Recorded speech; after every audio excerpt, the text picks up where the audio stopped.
In other videos, I talked about the infant development pattern. In this specific video, I'm going to talk about the developmental stages of the infant development pattern and why it's important for our posture and how our posture gets developed. So starting with the first stage, as babies, we don't have the ability to use our arms and legs to move around. Yet, if you put a child in a crib, that child will be able to move from its belly to its back and back to its belly without using its arms and legs. It'll also be able to move all around the crib again without using the arms and legs. At this stage, we're actually developing our ability to twist. The next stage is crawling around on our bellies with our hands down and pushing our chest up. This is the stage at which we start to develop our neck curvature, because when we're babies, we're walking around, we want to be able to see where we're going, so that neck curvature starts to develop.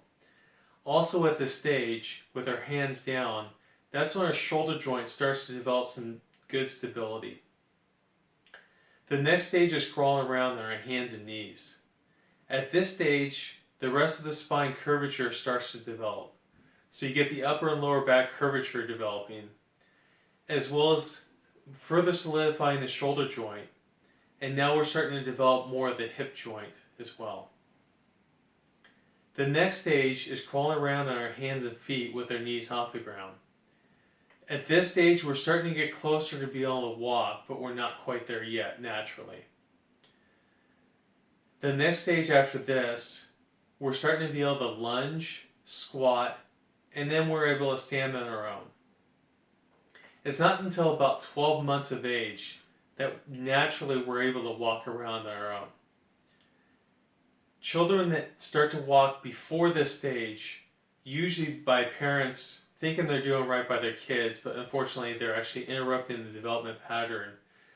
This causes postural defaults that when these infant development patterns are interrupted early, they're not developed again unless someone comes along and actually takes them through and develops these patterns.